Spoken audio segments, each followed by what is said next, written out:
जैसे मैंने कहा था, जन्म का, शादी की सालगिरह का, पिता की, यहीं दिया था उपदेश के, और कहीं दिया था, अशोक का दिया।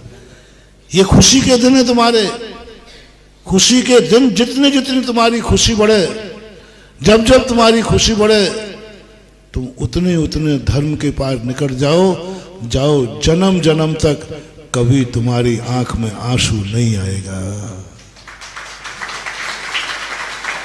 ये कहेगा जितना इसको सुखी करो उतना ये धर्मात्मा बनता है, और धर्मात्मा बनाना तो इसको और सुखी करो, और धर्मात्मा बनाना तो इसको चक्रवर्ती बनाओ, क्योंकि जितना जितना सुखी होता जाएगा उतना उतना धर्मात्मा होता जाएगा। हमें तो धर्मात्मा बनाना है बस। भगवान की, हमारी कर्म की, सृष्टि की एक ही व्यवस्था है, धर्मात्मा बनाना है। तुम सुखी बनते जाओ। चक्रवर्ती क्यों हुआ? इतना चक्रवर्ती बनने के बाद भी उषा सूर्य कभी सोता हुआ नहीं देख पाया। चक्रवर्ती होकर के भी कितना बड़ा व्यापार था उसका, 6 खंड का राज्य था, कितने रिश्तेदार थे, 96,000 रानियां थी, बाल बच्चे थे। उसके बावजूद भी ब्रह्म मुहूर्त में उठ करके परमात्मा को नहीं भूलता था। भरत चक्रवर्ती के संबंध में आता है, इतना व्यस्त होकर के भी ब्रह्म मुहूर्त में उठ करके ध्यान में बैठकर आत्मा और परमात्मा का ध्यान निकलता था। इतना व्यस्त होकर के सूर्य की किरण निकलते ही हाथ में अभिषेक का लोटा होता था। सुबह चक्रवर्ती देवता आते थे देखने, देवता आते थे। चक्रवर्ती मंदिर जा रहा है, चक्रवर्ती धोती दुपट्टा में, चक्रवर्ती अभिषेक कर रहा है, देवता आते हैं उस मंदिरों में। जिस मंदिर में चक्रवर्ती अभिषेक करता है, देवता भी देखने आते हैं। बोले हमने तो सुना है जैसे ही व्यक्ति पास धन दौलत बढ़ता है, व्यक्ति पाप की तरफ बढ़ता है। ऐसा कौन व्यक्ति है जो धन दौलत बढ़ने के बाद धर्म की तरफ बढ़ रहा है, धर्म की तरफ बढ़ रहा है। उधर कोई गरीब जा रहा है लोटा लेकर, उधर देखो एक गरीब, उसको देखते भी नहीं, जा रहा होगा, आफत का मारा है। चक्रवर्ती जा रहा है, जिसको क्या कमी है, क्या कमी है, वो जा रहा है। जाओ महानुभाव, तुम सुख के दिनों में धर्म करोगे, तुम कभी दुखी नहीं होगे, और दुख के दिनों में धर्म करोगे तो वो तो तुम्हारी मजबूरी है, वो तो करना ही है। इसलिए साड़ोड़ा वालों, आज भगवान को तुम्हारी जरूरत है। और जिसने बहाना बनाया, जिसके मन में ये भाव आया, समझ लो फिर पारसनाथ कहेगा कि इसको ऐसे ठिकाने नहीं आएगा। मेरा भाव है कि हमारे भक्त पुलिस की रिमांडर पर ना जावे, हमारा भक्त कभी कर्म की मार ना पड़े, क्योंकि अपन को धर्म मिल चुका है, अपन धर्म कर लिया है, अपन धर्म को पहचान गए हैं, अपन को गुरु मिल गया है।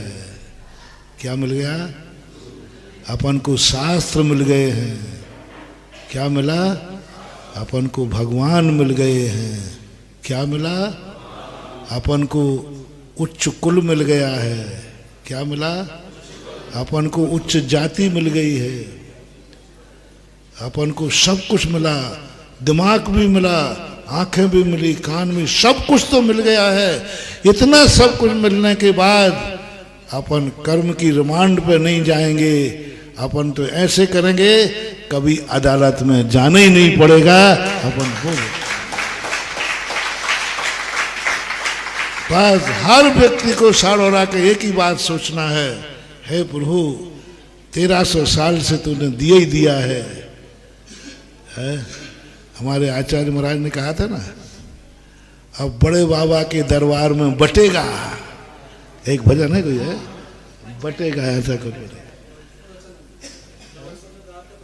हाँ कुंड, अब बड़े बाबा के दरबार में बटेगा, इसलिए अब भगवान को कहना भगवान अब तुझे नहीं देना है, तूने दे लिया, तेरा चमत्कार देख लिया, अब थोड़ा भक्तों का चमत्कार देखो, तुमने क्या किया और मैं तुम्हारे लिए क्या करता हूं।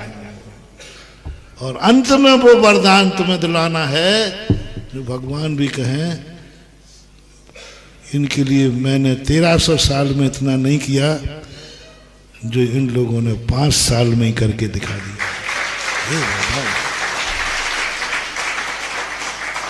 गुरु कह सके कि शिष्य को मैंने जो नहीं किया वो शिष्य ने मेरे लिए कर दिया।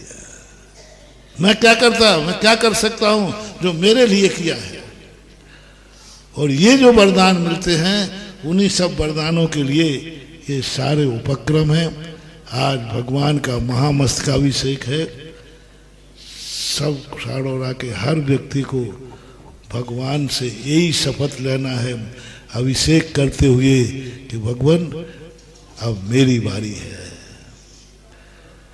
जब जब मुझे जरूरत पड़ी तू मेरे साथ रहा, आज तेरे मंदिर की जरूरत है, मैं सारा खजाना लौटा दूंगा। पाप कार्यों के लिए कितने कर्जे ले लेते हो, संसार के लिए, कभी भगवान के लिए भी कर्जा लेना पड़े तो